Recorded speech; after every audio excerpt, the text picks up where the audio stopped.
예배를 준비하시는 마음으로 함께 찬양하겠습니다. 찬송가 324장입니다.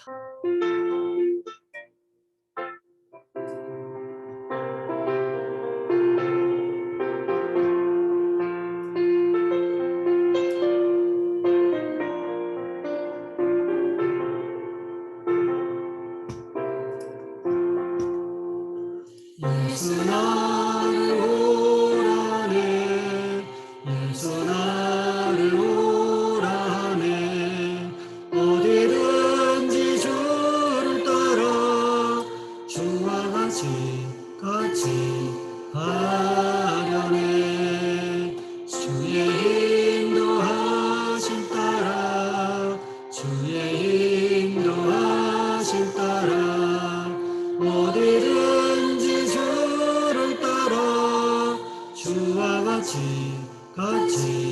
가려네. 겟세마네 동산까지 주와 함께 가려 하네. 피땀 흘린 동산까지 주와 함께 가려네.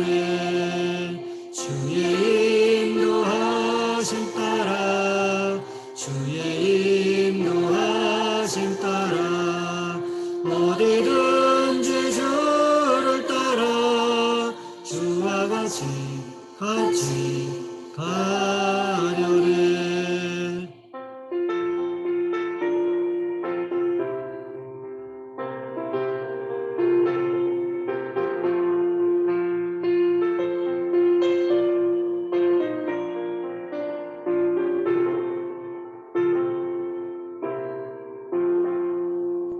심판하실 자리까지 주와 함께 가려 하네. 심판하실 자리까지 주와 함께 가려네.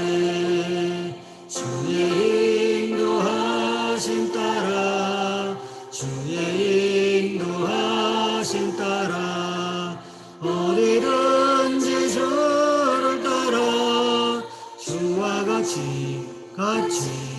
가려네.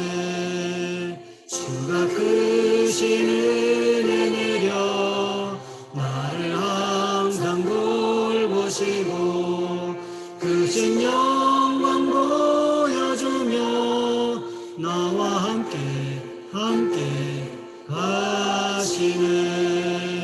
주의 인도하심 따라, 주의 인도하심 따라 어디든지 주를 따라 주와 같이 가려네.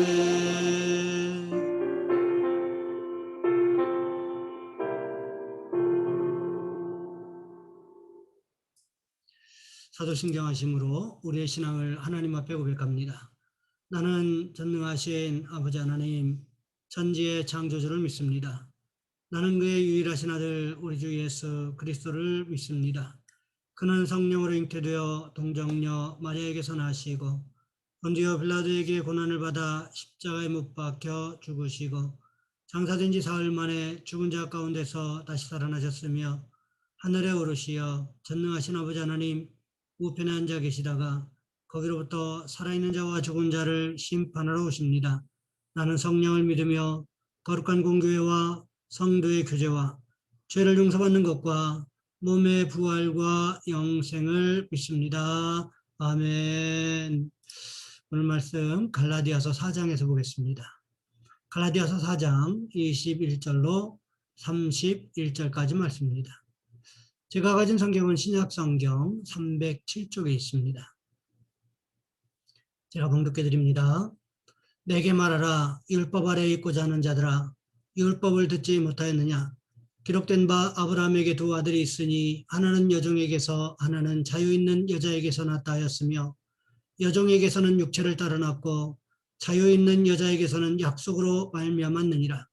이것은 비유니 이 여자들은 두 언약이라. 하나는 신의 산으로부터 종을 낳은 자니 곧 하갈이라. 이 하갈은 아라비아에 있는 신의 산으로서 지금 있는 예루살렘과 같은 곳이니 그가 그 자녀들과 더불어 종로를 타고 오직 위에 있는 예루살렘은 자유하니 곧 우리 어머니라. 기록된 바 잉태하지 못한 자여 즐거워하라. 산고를 모르는 자여 소리질러 외치라. 이는 홀로 사는 자의 자녀가 남편 있는 자의 자녀보다 많음이라 하였으니 형제들아 너희는 이삭과 같이 약속의 자녀라. 그러나 그때 육체를 따른 한 자가 성령을 따른 한 자를 박해한 것 같이 이제도 그러하도다. 그러나 성경이 무엇을 말하느냐? 여종과 그 아들을 내쫓으라. 여종의 아들이 자유 있는 여자의 아들과 더불어 유업을 얻지 못하리라 하였느니라. 그런즉 형제들아 우리는 여종의 자녀가 아니요 자유 있는 여자의 자녀니라. 아멘. 오늘 본문의 말씀을 가지고 우리는 누구인가 라는 제목으로 함께 말씀을 살펴보겠습니다. 미국 보스턴의 보수적인 신학교인 고든 코넬 신학교의 설립자이기도 한 고든 목사님의 일화에 보면 이런 이야기가 있습니다. 한 번은 고난 주간에 여러 건의 장례를 치르게 되었답니다. 그래서 그만 주일 설교를 준비할 수 없을 만큼 너무 바빴다는 거지요. 토요일 밤늦게까지 설교를 준비하다가 깜빡 잠이 들고 말았습니다. 꿈속에서도 설교 준비는 계속되었습니다. 주일 아침이 되어서야 겨우겨우 원고를 마무리하고 허겁지겁 교회당으로 달려갔습니다. 도착해보니 이미 많은 교인들이 예배당 안에서 기다리고 있었습니다. 예배가 시작되었고 이었고 설교 시간이 되었습니다. 한참 설교를 하는데 예배당 중간에 앉아있는 한 사람이 눈에 들어왔습니다. 처음 보는 사람이었는데 매우 위험 있고 거룩해 보였습니다. 설교 도중에 그 사람이 자꾸만 신경 쓰였습니다. 마치 그를 위해서 설교하는 듯한 느낌이 들었다고 합니다. 그래서 목사님께서 예배가 끝난 후에 저 사람을 좀 꼭 만나봐야겠다 이런 생각을 하셨다는 거지요.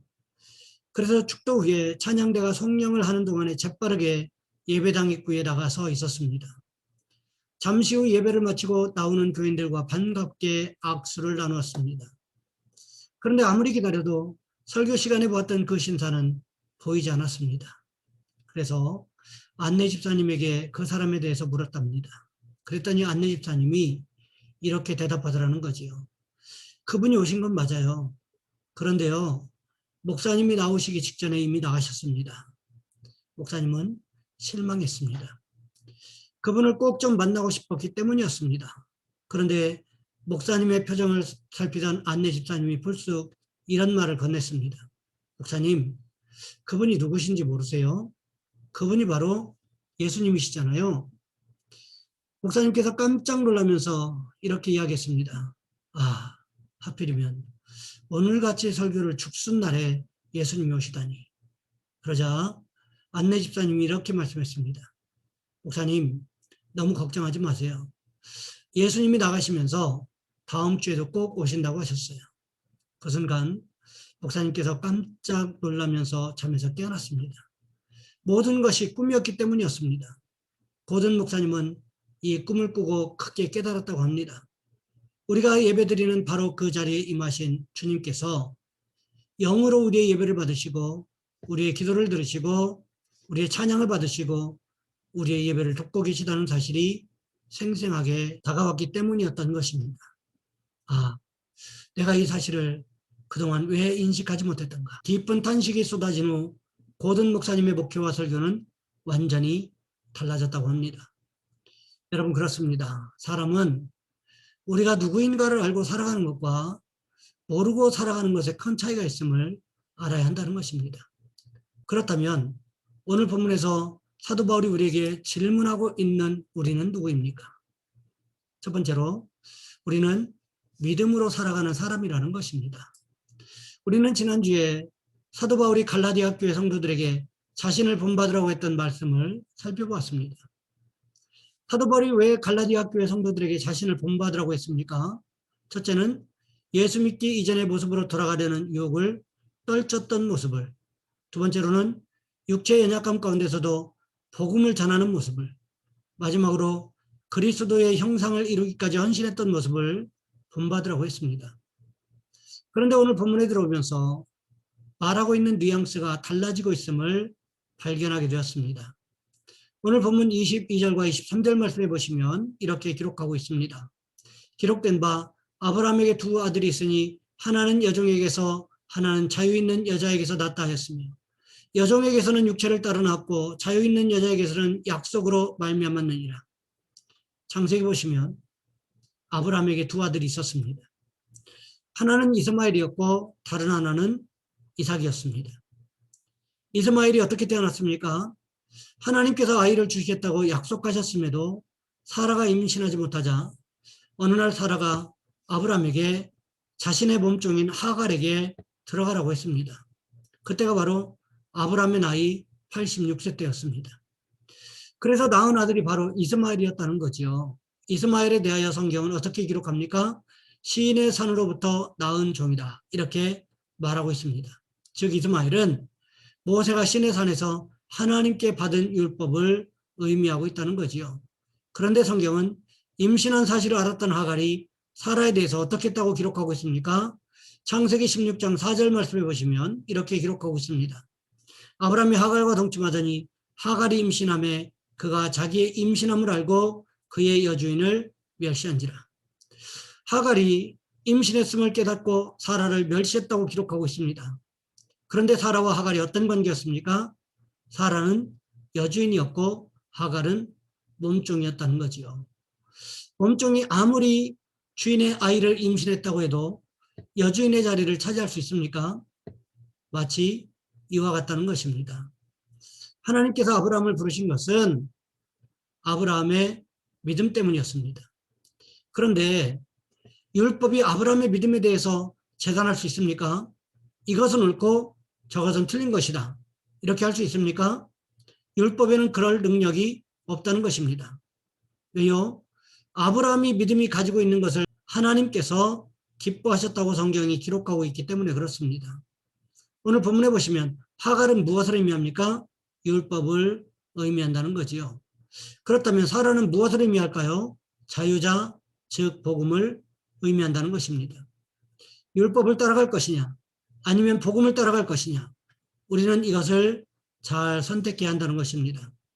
율법을 따라가는 순간 영원토록 종의 자리에서 벗어날 수가 없다는 거지요. 반면에 복음을 선택하면 어떻게 됩니까? 사라와 같이 자유자가 된다는 것입니다. 그렇다면 우리는 무엇을 선택해야 합니까? 복음 대신 예수 그리스도를 선택해야 한다는 거지요. 왜요? 믿음이란 궁극적으로 예수 그리스도를 따라가는 것이기 때문에 그렇다는 것입니다. 바라기는 우리 모두가 바울의 조언과 같이 복음을 따라 살아가는 축복이 있으시기를 주님의 이름으로 부탁을 드립니다. 두 번째로 우리는 은혜로 살아가는 사람이라는 것입니다. 오늘 보면 27절과 28절 말씀해 보시면 이렇게 기록하고 있습니다. 기록된 바 잉태하지 못한 자여 즐거워하라. 산고를 모르는 자여 소리질러 외치라. 이는 홀로 사는 자의 자녀가 남편 있는 자의 자녀보다 많음이라 하였으니 형제들아 너희는 이삭과 같이 약속의 자녀라. 잉태하지 못한 자가 누구일까요? 바로 사라를 가리켜 말하고 있다는 것입니다. 왜요? 사라가 90세 되던 해에 이삭을 낳았습니다. 그 이전에는 아무리 아이를 갖고 싶어도 가질 수가 없었다는 거지요. 그런데 오늘 본문에 보시면 잉태하지 못한 자를 향하여 즐거워하라고 말하고 있다는 것입니다. 거기에서 멈추지 않고 있지요. 산고를 모르는 자요. 무슨 뜻일까요? 산고를 모른다고 하는 것은 아이를 낳지 않았다는 것을 이야기하지요. 여자분들이 아이를 낳을 때 특별히 첫 아이를 출산하는 과정 가운데 당하는 산고라고 하는 것은 말로 표현할 수가 없을 정도의 아픔을 수반한다고 하는 이야기를 들었습니다. 그런데 오늘 본문에 보시면 잉태하지 못한 자는 즐거워하라고 했습니다. 왜요? 성령의 능력으로 잉태할 것이기 때문에 즐거워하라는 것입니다. 그뿐만이 아니죠. 산고를 모르는 자여 소리질러 외치라.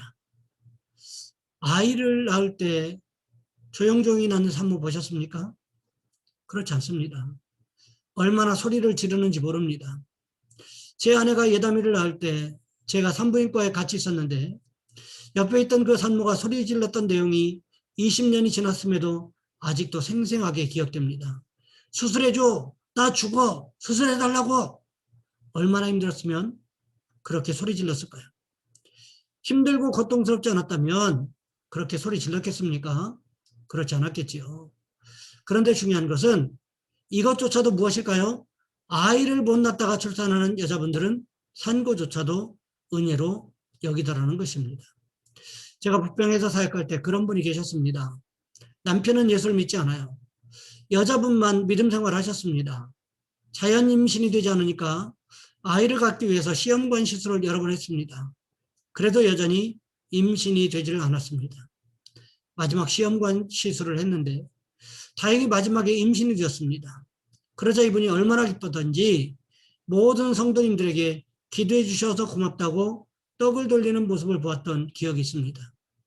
아이를 낳은 것도 아니고 임신했는데 떡을 돌리는 경우는 그분이 처음이자 마지막이었던 것 같습니다. 마찬가지라는 거지요. 사람이 있어서 아이를 잉태한 것은 하나님의 은혜였습니다. 아이를 낳느라고 힘들고 수고했지만 그럼에도 불구하고 그것조차 은혜였다는 것입니다. 사무엘상에 기록된 한나의 모습을 생각해 보시기 바랍니다. 한나는 아이를 낳지 못했는데 첫 분인 아이를 잘도 낳았습니다. 그렇다면 누구에게 문제가 있는 것입니까? 한나에게 문제가 있었던 거지요. 한나가 아이를 갖게 해달라고 실로에 있는 성전에서 부르짖어 기도했는데 기진맥진하자 입만 달싹거리면서 기도하고 있었다는 거지요. 그 모습을 본 엘리 제사장이 처음에는 술을 마시고 성전에 왔다고 책망했습니다. 사정 이야기를 듣고는 오히려 축복해서 보냈습니다. 한나가 드디어 임신했습니다. 아들 사무엘을 낳았습니다. 임신하고 있는 10개월. 그리고 그 아들 사무엘을 낳는 모든 과정들이 고통이었을까요? 은혜였을까요? 은혜였을 것입니다. 왜요? 그렇게 간절하게 하나님 앞에 기도해서 얻은 아들이었기 때문에 그러했다는 것입니다. 우리도 마찬가지라는 것입니다.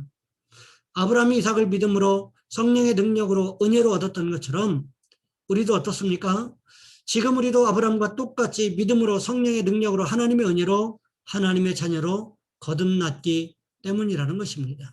물론 갈라디아 교회 성도들도 마찬가지였다는 것입니다. 이 모든 것이 무엇으로 가능했습니까? 하나님께서 주신 은혜로 가능했다는 것입니다. 그러니 우리는 어떻게 할까요? 우리가 구원받고 하나님의 자녀가 된 것이 하나님의 은혜임을 매 순간 입술로 삶으로 고백하는 저와 여러분 우리 모두가 되시기를 주님의 이름으로 부탁을 드립니다. 마지막으로 우리는 하나님께서 주신 자유를 가지고 살아가는 사람이라는 것입니다. 오늘 보면 29절과 30절 말씀해 보시면 이렇게 기록하고 있습니다. 그러나 그때에 육체를 따르는 자가 성령을 따르는 자를 박해한 것 같이 이제도 그러하도다. 그러나 성경이 무엇을 말하느냐? 여종과 그 아들을 내쫓으라. 여종의 아들이 자유 있는 자의 아들과 더불어 유업을 얻지 못하리라 하였느니라. 육체를 따르는 자가 누굴까요? 아브라함과 하갈 사이에서 태어난 이스마엘을 가리키는 말입니다. 그렇다면 성령을 따라서 난 자는 누구일까요? 사라를 통해서 은혜로 낳은 자식 이삭을 가리켜 말하고 있습니다. 그런데 무엇이라고 이야기하고 있습니까? 육체를 따라 난 자가 성령을 따라 난 자를 박해한다 이렇게 기록하고 있죠. 성경이 이것에 대해서 어떻게 기록하고 있습니까? 창세기 21장 9절과 10절 말씀해 보시면 이렇게 기록하고 있습니다. 사라가 본즉 아브라함의 아들 애굽 여인 하갈의 아들이 이삭을 놀리는지라. 그가 아브라함에게 이르되 이 여종과 그 아들을 내쫓으라. 이 여종의 아들은 내 아들 이삭과 함께 기업을 얻지 못하리라 하므로 바울은 이 상황을 박해라고 기록하면서 지금 갈라디아 교회에서 비슷한 상황이 벌어지고 있음을 비유적으로 말하고 있는 것입니다. 그렇다면 육체를 따르는 자들은 누구일까요? 예루살렘에서 온 할레파 유대인들을 말하는 것입니다. 그럼 성령을 따르는 자는 누구일까요? 바로 갈라디아 교회 성도들을 말하고 있습니다. 이렇게 명확하게 구분되는데 마치 이스마엘이 이삭을 놀렸던 것처럼 할레파 유대인들이 복음으로 구원받은 갈라디아 교회 성도들을 놀리고 있다는 것을 비유적으로 말하고 있다는 거지요. 이것은 마치 어른들이 아이들을 놀릴 때 다리 밑에서 주워왔다고 하는 것과 비슷한 이치라고 생각하시면 이해하기가 조금 쉬울 것 같습니다. 마치 이와 같이 이스마엘이 이삭을 할레파 유대인들이 갈라디아 교회 성도들을 놀리고 있다는 거지요. 그런데 하나님께서는 여기에서 머물게 하지 않으셨다는 거지요. 어떻게 하셨습니까? 여종의 아들, 즉 이스마엘을 내쫓아 버렸다는 거지요. 왜요? 이삭과 함께 유업을 얻지 못하게 하기 위해서였다고 성경은 분명하게 기록하고 있습니다. 마찬가지로 지금 성령으로 은혜로 구원받은 갈라디아 교회 성도들이 할례파 유대인들에게 어떻게 해야 합니까? 그들을 쫓아내 버려야 한다는 거지요. 그것이 성경적이기 때문에 그렇습니다. 그러면서 바울이 마지막으로 무엇을 말하고 있습니까? 오늘 보면 31절 말씀해 보시면 이렇게 기록하고 있습니다. 그런즉 형제들아 우리는 여종의 자녀가 아니요 자유 있는 여자의 자녀니라. 무슨 뜻일까요? 바울이 갈라디아 교회 성도들에게 율법에 얽매여 살지 말고 복음 안에서 하나님께서 주신 자유를 만끽하면서 살아가라는 것입니다. 우리도 마찬가지라는 거지요. 우리도 갈라디아 교회 성도들처럼 성령으로 은혜로 구원받았습니다. 그렇다면 우리도 율법주의자들이 이야기하는 것은 배격하고 그리스도 안에서 참 자유를 누리면서 살아가야 한다는 거지요. 바라기는 우리도 하나님께서 주신 자유를 날마다 누리면서 살아가는 축복이 있으시기를 주님의 이름으로 부탁을 드립니다. 이제 말씀을 마무리합니다. 바울은 오늘 본문의 말씀을 통해서 우리는 누구인가에 대해서 말하고 있습니다. 바울은 오늘 본문의 말씀을 통해서 우리가 누구라고 말씀하고 있습니까? 첫 번째로 믿음으로 사는 사람, 두 번째로 은혜로 살아가는 사람, 마지막 세 번째 하나님께서 주신 자유를 누리면서 살아가는 사람이라는 것입니다. 그렇다면 우리는 어떤 사람이라고 할 수 있습니까? 하나님을 향한 믿음을 가지고 은혜로 주신 자유를 누리면서 살아가는 사람이라는 것입니다. 바라기는 우리가 예수 그리스도의 십자가의 은혜로 주어진 참된 은혜를 누리면서 살아가는 축복이 있으시기를 주님의 이름으로 부탁을 드립니다. 이 시간 우리 한 목소리 함께 기도하겠습니다. 예수 그리스도의 십자가의 은혜로 주어진 참된 은혜를 누리면서 살아가는 우리가 될 수 있게 달라고, 날마다 예수님을 삶의 현장에서 찬양하고 예배하는 삶이 우리 가운데 있게 달라고 이 시간 우리 한 목소리 함께 기도하겠습니다. 사랑의 하나님, 우리를 도와주시기를 원합니다. 우리 가운데 함께 하셔서 하나님 날마다 우리가 예수 그리스도의 십자가의 은혜 가운데 살아갈 수 있도록 도와주시기를 원합니다. 십자가 위에서도 우리를 향하여 기도하셨던 그 하나님, 또 하나님께서 우리를 지키시마 보호하시마 약속하셨던 그 약속의 말씀대로 우리 가운데 함께 하시고 우리를 성령의 능력으로 지키시고 보호하시는 귀한 역사가 일어날 수 있도록 주님 인도하여 주시옵소서. 하나님 또한 기도하옵기는 우리를 붙잡아 주셔서 우리의 삶의 현장에서 날마다 성령과 동행하는 귀한 증거 있는 삶을 살아갈 수 있도록 주님 인도하여 주시옵소서. 우리 주님 예수 그리스도의 이름으로 감사하며 기도하옵나이다. 아멘. 찬송가 545장입니다.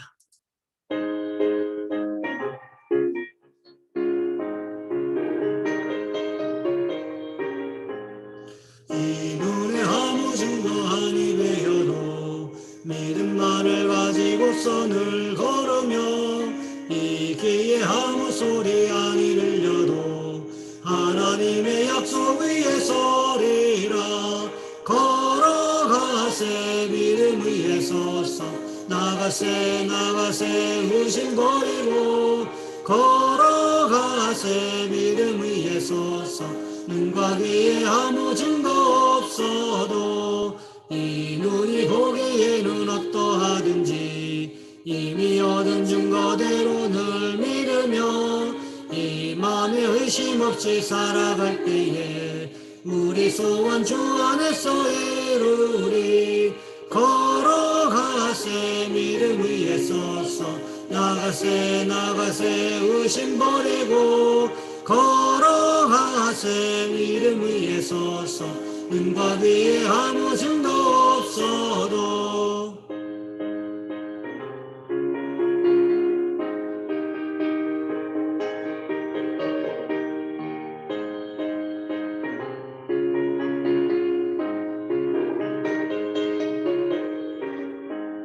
주님의 거룩함을 누고 맹세한 주 하나님 아버지는 참 미쁘다.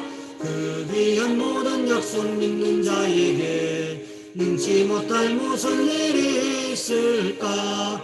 걸어가세 믿음 위에 서서 나가세 의심 버리고 걸어가세 믿음 위에 서서 은과 위에 아무 증거 없어도. 아멘. 교회 소식은 주보를 참고해 주시고요. 제가 축도함으로 예배 마치겠습니다.